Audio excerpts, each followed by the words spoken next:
Hi guys, so I'm Natalie and I'm the country manager at Ipsos South Africa, and today I have a very special guest with me, Shaun Dix.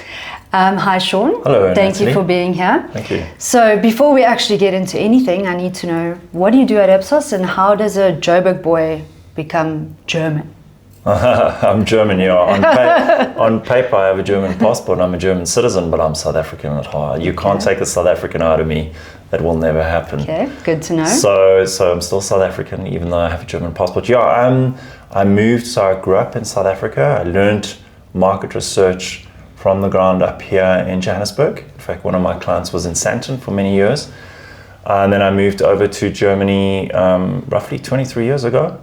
So I've been in the north for 23 years, 3 years in the US, bulk of the time in Germany. And what am I doing at Ipsos? I've been running creative excellence globally for the last 7 years. So responsible for the strategy, the mission, vision, product portfolio, thought leadership and things like that. And now this year I have a few other responsibilities within Ipsos, which is great and interesting. So we tend to think people know who Ipsos is and what we do. So when you say creative excellence, yes, what does that mean? Yeah, what does that mean? So in layman's terms, it's advertising research. So Ipsos is probably known around the world for polling, public affairs kind of work, on the news for election stuff. But the truth is, a lot of our work is outside of that, right? We work with marketers and advertisers, and creative excellence is a name we came up with in 2018 because one of the things I wanted to do was reset the way the industry looked at advertising research. I felt like there was a stigma created with advertising research, the red, yellow, green. And so I wanted to change that for us not to be seen as a kill bill. So it's advertising research. So we help companies produce the best quality ads that they can air. Okay, great. Yeah. So I'm now going to do a rapid fire session with you. I know you like talking a lot. Apparently. We will still talk. But in this one, I'm going to ask you a quick question and try and answer like one sentence, two sentences immediately in terms of what comes up. Okay. So what would you say if I say to you, TV ads are dead? Definitely not. Okay. Nice, you keep it short. Okay, and what if I say with AI, we won't need ad agencies anymore? Nah, that's nonsense. I mean, I think the advertising model will change and is changing and has to change because it's not what it was, right? But I don't think AI can replace human creativity yet. You can use AI as a great tool to help you. But I think the ideas that come from creatives, that come from agencies are still very much in the force. So I think model changes, but AI doesn't take over completely. Okay, and staying with the agencies, testing ads kills creative. Not at all. Not at all. You're going to have to expand on that one. No, I think probably we have done a disfavor to the industry as a market researchers as well, because the way that we've presented pre-testing results is seen as like, killing creativity. When in fact what it does is it helps advertisers or marketers make a better decision. Still 50% of the decision should be made by the marketer, right? But this information helps them lift the bar, right? And so the way that it's positioned is wrong. It's I don't think it kills creativity, not at all. So it can help them, but it's very much depends on the way that you present that information to your client. I think that's part of the problem. Okay, next one. Traditional media is dead. No, not at all. I don't think, so let's talk about billboards, right? Or out of home. Like out of home is one of the most effective pieces of advertising. Now, if you're stupid enough to put a lot of text and a boring visual on that's your own problem. If you do something very dynamic, something catchy that you look at, glance at, and you get straight away, it's for Nando's. I saw a brilliant campaign, by the way, driving around. Janet, they're not a lot. There was one for Nando's. Was the logo, was a picture of something that I related to Nando's. Straight away, I understood exactly what that was. Then you see another billboard that's full of text and stuff. You don't even know what the brand is. So no, traditional is definitely not dead. I think it's a mix of different things, right? The marketers, let's say, access to different channels is much broader today. Never mind just social media. You talk about experiences and different things that you can provide to audiences, but traditional media is definitely still alive. That's great. I'm very passionate. I'm glad you mentioned out of home. I'm very passionate about out of home. And out of home is one of the most efficient channels actually in South Africa and in Africa. I just think it's very underutilized. Definitely agree. With marketers. Okay, I guess following on that, social media ads can't build brands. No, they can, very much so. They can. Again, it's a question of how the stories and the advertising is put together, right? Because there is, unfortunately, I would say a glut of social media advertising that is really awful, right? Let's be honest. And it's not getting any better because, you know, there was the quote from a certain CEO from a very big company that said, I'm going to move from 30 to 50% of my spend into social and influencer. Yes, okay, but that doesn't mean that you're going to be more effective, right? So I think social is important because we spend a lot of time on our phones, right? And the younger generation even more so. If I look at my teenage sons, it's crazy. But it's harder. It's harder. So good luck. It's very difficult. And I think, to your former question, the combining traditional with social and making sure that there's some kind of, you know, synergy or connection to campaigns, that's probably where you could do a lot more. There could be more work done. I feel like sometimes the social teams are in a room, a black room, separate from the marketer, and nobody talks, they don't talk to each other. And we see this at clients. Yeah. It's quite scary, really. And I guess then another one that follows from that is this whole myth around there's just too much advertising, and so actually you can't cut through anymore. Yeah, no, that's not true. Most of the advertising out there, unfortunately, is just the truth is vanilla. All right, what we mean by that is it's super boring. It follows what we refer to as the conformity trap or the category conformity. I'm in a bank, I'm with a financial services institute, so I need to do it this way. Nonsense, that's bollocks, doesn't work like that. People on the street, whether it's B2B, by the way, also normal consumers, they don't care about your advertising. So the problem is we're not investing enough upfront. We'll spend the money on media, we'll spend the money on other things. Get to know your people that you're going to advertise to. Make sure you... I love this idea. I was hearing somebody saying, this South African person, about the alchemy, the combination of partnering with the ad agency, partnering with the research person and the marketers and CMI together, not in separate tables at the same table. If you do that early enough at the creative brief stage, I think you can get a lot more bang for your buck. And that's what's missing, in my opinion. It's not that there's too much advertising. Yeah. It's just bad. I'm so glad you said that. Yeah. So one of the things specifically in South Africa that I've seen, because I've been involved in advertising tracking for a very long time, and I've seen data from like 1985, quality of creative has definitely declined in South Africa. Yeah. Oh, really? Okay. Yes. Have you seen that around the world? And what is driving that? Because clients are saying, well, actually, it's because we don't have enough budget anymore. So we're not spending as much money on the quality of creative. No. Oh, it's okay. So I think marketers are not doing what they used to do. There's not enough focus on pure marketing. I think there's too much other distractions in that job right now. That maybe the training is not as good as it used to be.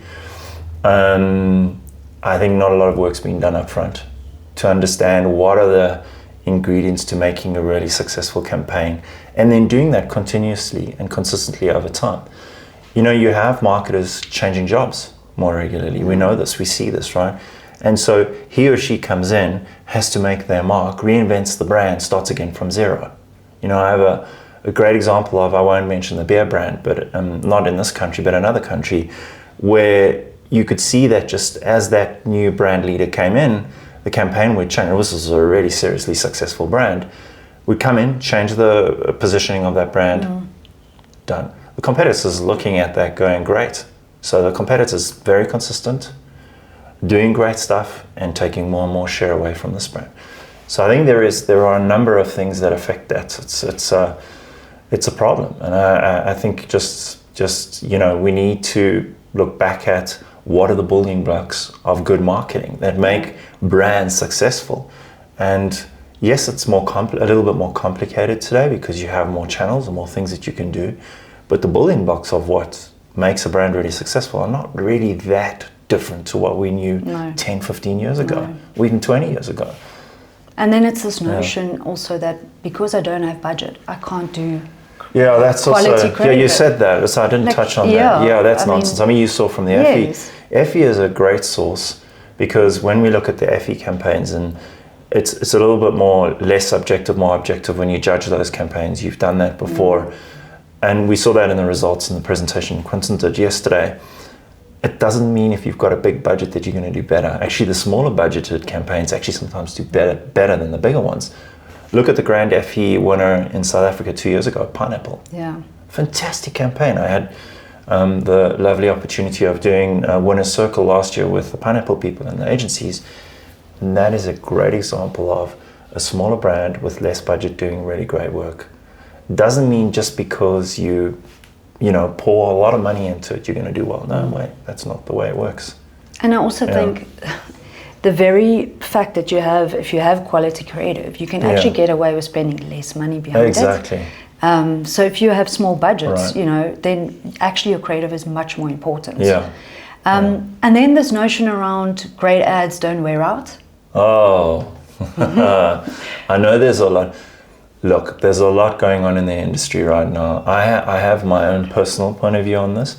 Yes, there are great ads that stick in your mind and do not. We looked at the laundromat from Levi's 501 yesterday from the 80s. Okay, there are some people who've been around in the 80s and remember that ad, great, and that sticks in your mind.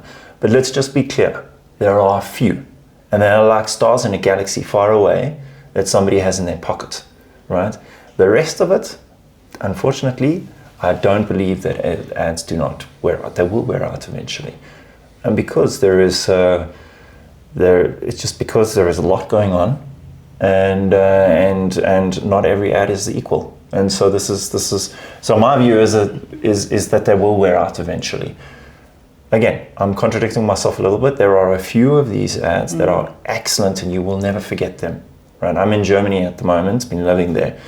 There's Jägermeister, everybody knows from the bars, right? The Jägermeister campaigns when I came to Germany were these two talking deers. They were called Rudy and Rolf on a bar, the heads of the deers in a bar. That Jägermeister campaign I will never forget. That has never worn out for me. But that's because that's just absolutely brilliant. And I spoke to Jägermeister about that because we were trying to get the work from them. And they had changed their creative and their campaigns and gone to something completely ridiculous. I said to them, you guys lost your mojo. You had something good there. Does that mean they need to carry on with Rudy and Rolf until 2026 from 2003 or 4? No, not necessarily. Taking something that Rudy and Rolf did well in the Jägermeister campaign, so something familiar in the story that links to the brand, but bringing out something original. So I'm sorry this is a longer and not a rapid fire answer because I have one more thing that I will say. Yeah. Let's take a different industry, gaming. I mentioned this yesterday, Nintendo. If the same principle applies to gaming, why does Zelda keep having other episodes and not just stick with the first episode? Yeah. And they make a lot of money because they blend two things, a level of familiarity and a level of originality. So I do not believe that you can, I don't trust that. I know I've read some of that and I've seen those papers. I don't think that that's true. I can't believe that ads cannot wear out. This is not possible. This is my opinion. Okay. My opinion is, well, I guess we sort of agree because I think it will wear out at some stage. Exactly. But I do think that if you have a winning formula and a winning idea, you can actually let it go for much longer than clients think. That's true. Clients tend to think they need to change their advertising every 6 months. Why? So that's my one thing. And then the other thing which you touched on is the fresh consistency. Yeah.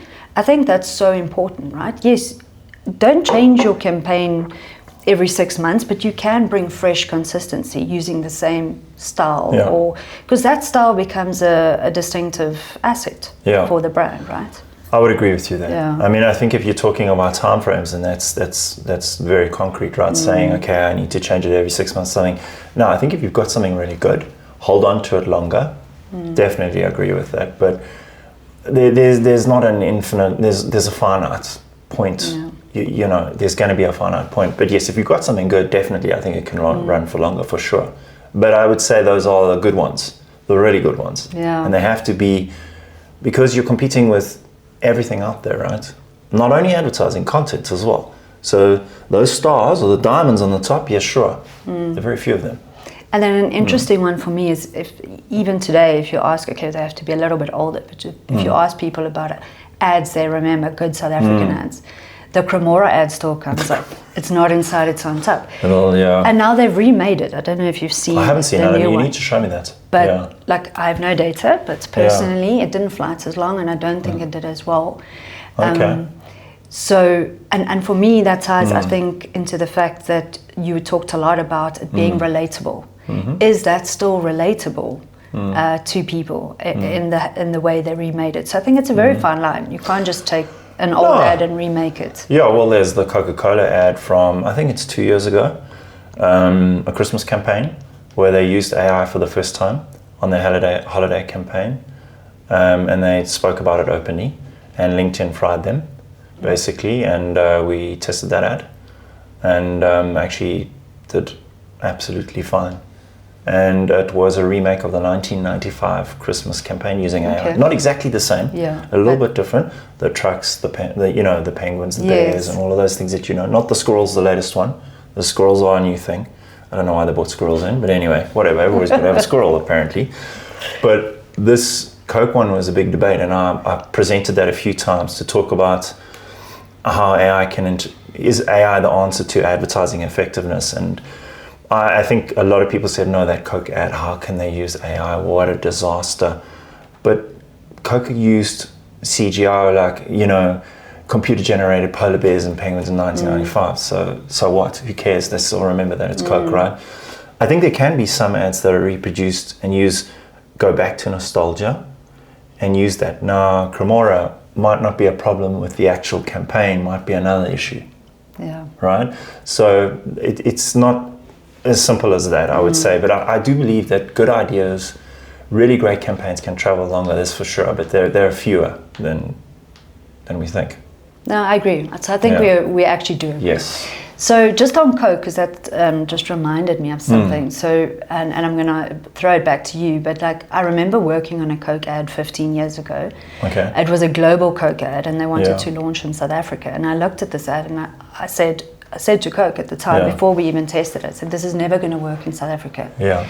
We tested it, and it was the best ad I've ever worked on in South Africa, right? That happens there. And it's actually, I don't know if some people might remember it, but it was a bunch of people on the beach having like a bonfire and playing music, and then a fish comes out of the water, and she says, can you please be quiet? I'm running a school here.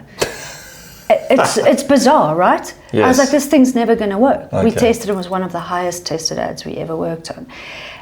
Which for me just shows, like, you know, you need to test ads, right? Because if you're showing people in a room this ad, it's not necessarily the audience. Yeah.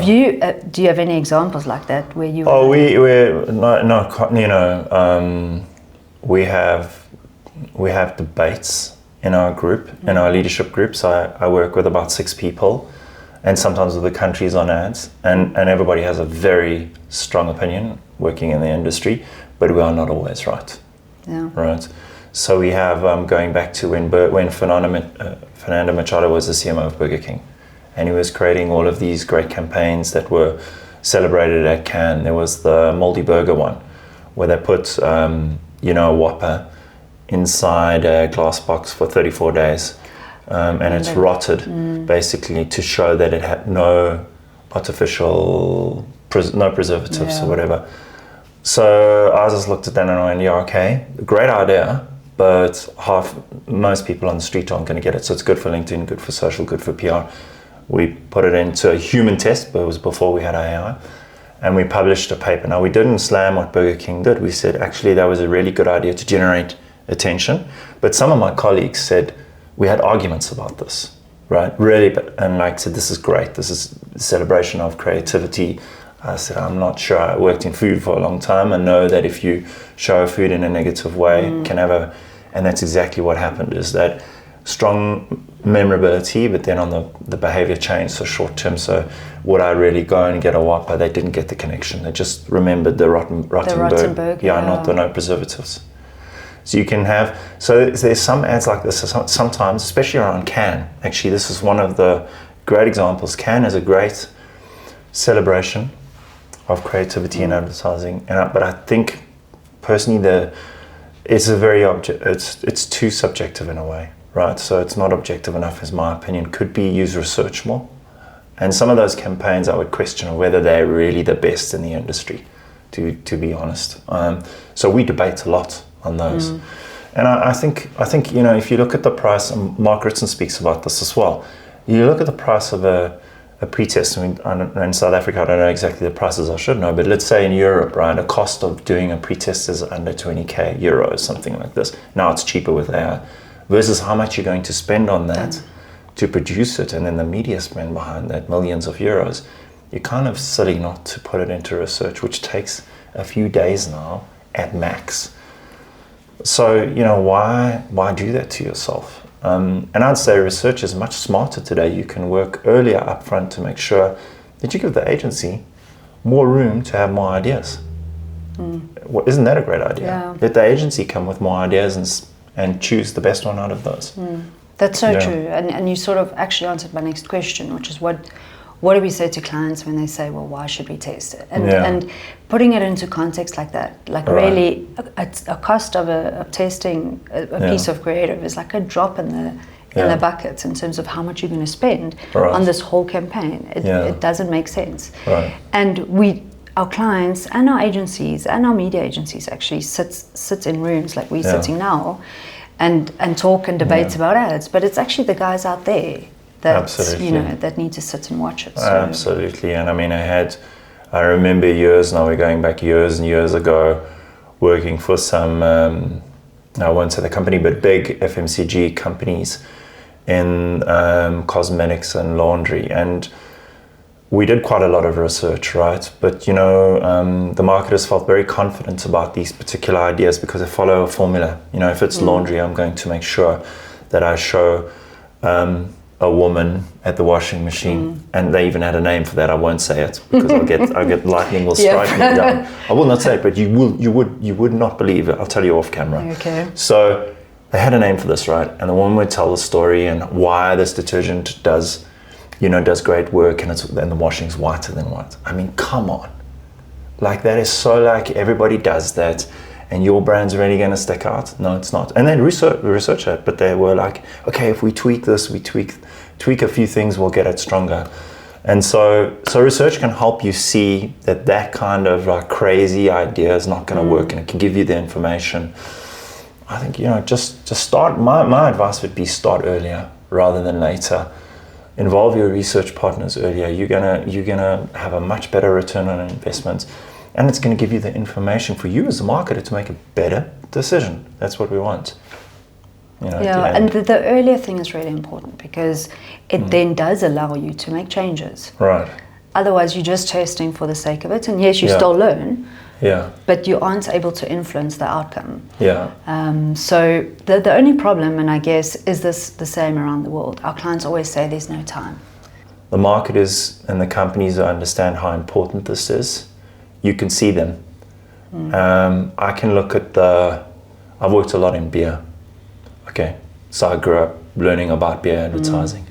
I know, and I won't say I know the companies, why they do well. Of course, it's distribution, product placement, owning the fridges and that kind of stuff.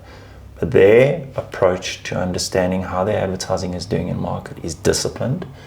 They have programs behind it. They're obsessed about learning how that's going to work in XYZ market. And within that company, I could tell you the brand teams who are doing an excellent job because they do exactly learn early up front, know how they can tweak things for the different markets. And a brand you would know very well. And then I go to another large brewing company who doesn't have that in place, and I can just see it's going to take them a long time because they haven't got that process in place, and then maybe the CMO has a different viewpoint on how research should be used there. Yeah, you can see the differences, and I think That's the difference. And even in technology, where technology clients have so much data and information on their audiences, they're some of the biggest global clients we have. They do the most research. They do research on all sorts of things. So they know that if they have the information to help them make a better decision, they're going to be better at it, right? So I think that's a eye opener for some, I would believe.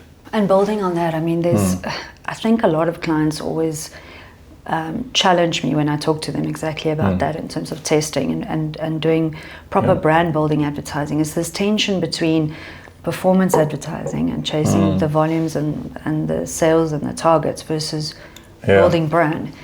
And it's actually quite scary that, well, in South Africa specifically, a lot of the clients are actually, where it used to be like 60-40, maybe brand building, or 50-50, it's gone towards performance advertising totally, 80%. Thoughts on that? Because my personal opinion is that is a very short-term view. And I agree with you. It ties into what you said earlier. The creative quality will go down. We will have, unfortunately, more AI-generated content, because that's the way it's going. And then, it's what we call brain rot. So I think those are the companies that are eventually going to lose. The ones that understand that they need to do a balance of both and invest in their brands, they are going to win. It's just, I see that that's a big problem in the industry at the moment. And it's big companies that we talk to, they're falling off a cliff. And it's, so it's an opportunity for the research industry to re-educate, to show that having a good balance of these things is important, to showcase some of the case studies we have with, I mentioned Deutsche Telekom as an example in the telecommunications industry in Germany and Europe, which is a great example. I mean, the CBO, Chief Brand Officer, Ulrich Klinker, he's a big believer in building brands, and he does that properly in everything he touches and his team touches. And it's one of the brands I have the highest respect for, and you can see why his awareness, spontaneous awareness, is sky high versus the others, because he's done that. It's interesting. I mean, there's a lot of debate on this at the moment, and a lot of people in the industry who are saying quite a lot about it. And I think it's necessary. So it's an opportunity for us to help our clients understand the true power of brand building, because that's what it takes at the end of the day. And I think for the big brands, I've always said you can get away maybe with not building brand for a while because your brand is strong, right? But the moment competition comes in, that's where it starts becoming critical, and we see that with big brands. They get away with it for a very long time, but as soon as that category becomes competitive, it's really hard. You can't just continue with your performance marketing. So if you had one piece of advice for marketers in South Africa, what would that be? South Africa is one of the most creative countries on the planet, I think. There's Brazil, South Africa, maybe one or two Asian countries, but you have an incredible amount of talent here and ideas, right? So we've seen that in the past. We know that from many of the campaigns I could rattle off right now. You mentioned Cremora, but I could rattle off many of them. And I think we need to make sure that we utilize that strength, right? And if we utilize that strength properly, meaning know who your audience is, what insight you can leverage in your big brand idea, use research as a nurturer, a way to optimize what you're doing, and that it's intelligence, not just information or data dump, that you can be smarter than your competitors. Give the agency and researchers a chance to work together, right? That you can give them more ideas that can give you consistency and continuity over time. I think South Africa is a phenomenal place that can unlock a lot of really great ideas, but I think we've lost our mojo and our line of sight on where do we want to take things. Give us enough experimentation, put budget into research upfront. Your point earlier, Natalie, which was great, is you don't necessarily need a massive budget for this, right? Have a smaller budget, spend a bit more on research, and get more out of it. And do that. Have a long-term, don't just do short-term. Have a long-term objective. And we want to be the number one telecommunications brand in South Africa as example. Okay, so we're not there yet. Let's do that. What are we going to do to get there? I think this is a phenomenal country, but I agree with you. I do feel like it's gone down a little bit.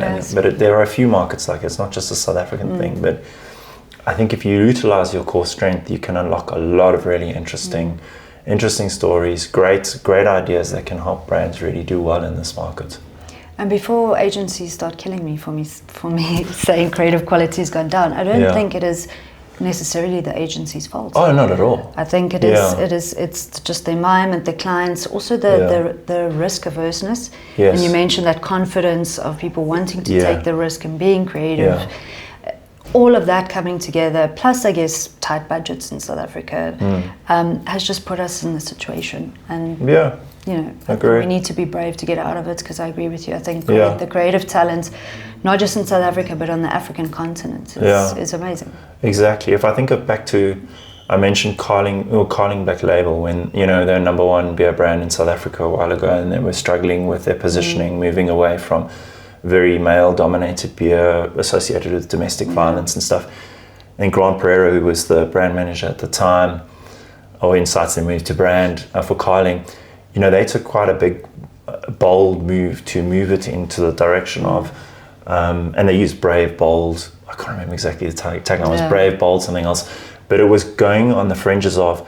They didn't want to alienate their core target audience, but they wanted to do something new, right? To be positioned against this domestic, be a better man. That was it.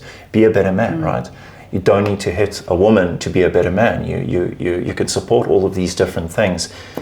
And they used research to understand how far they could take that. So they did research early up front on the ideas.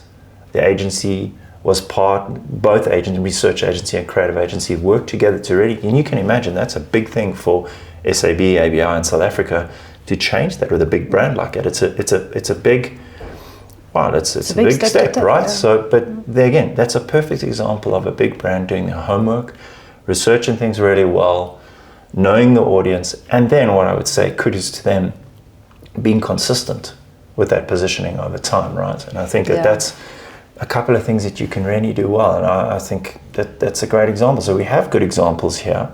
We have the FEs, which we showcased yesterday, work that Ipsos is doing in South Africa. Bring these pieces together to show the CFOs and CEOs that we have the evidence that proves the points that we've discussed today, right? And I think that we need to educate some of the senior management on the power of building brands and having good creative, quality creative. I think they need to see it and to see the proof of it. And I think then we can do a lot better in this market, I think.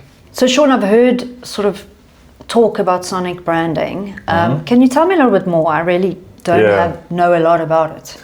Yeah, when we talk about sonic branding, at least at Ipsos, and what I was referring to yesterday was using sonic as a distinctive brand asset that is associated with your brand. I think we know McDonald's, of course, the jingle that McDonald's uses. Yeah. And I would say McDonald's is the king or queen, whichever one you want to take. But basically, when it comes to distinctive brand assets, they are, really, really strict about focusing on those. They keep researching them to know. It's a good example. But Sonic is, when we did this research a number of years ago, what we found is we looked at different distinctive brand assets. So things like colors, mascots, celebrities, logos, styles of advertising, and Sonic. And what we found is that Sonic is actually 6 times more effective than other distinctive brand assets. 6 times. Okay. The challenge is that not a lot of brands are actually using it. So Intel in the day would use that little jingle for the Intel chip, right? So we have McDonald's, and there are a few that have tried. But if you can find that and be consistent and continuous with it, it is a strength that you can utilize in a great way. Yeah, very, very powerful. The one that comes to mind for me is the Netflix little jingle when it pops up. Exactly. Netflix and the other thing is, best ads that I've seen have always utilized music really, really well. Yeah. So I do think there's something in that, right? Yeah, and music that's ownable. So if just having music for the sake of music, I think that's another thing. Yeah. But music that's associated somehow to your brand, that's where it gets really, really powerful for you because you can use that continuously and consistently. So yeah, no, it's an interesting one. And if anybody's interested in, we have a wealth of learnings about distinctive brand assets that we can share. Thanks, Shaun. Okay. I think you and I can actually chat speak for a long time. For a very long time. Yeah. But it was great. Thank you. Thank you so much for having you in South Africa. Yeah, and you must definitely come visit again. I will definitely be back. You can be sure of that. That's lovely. Thanks a lot, man. Pleasure. Thanks for your time.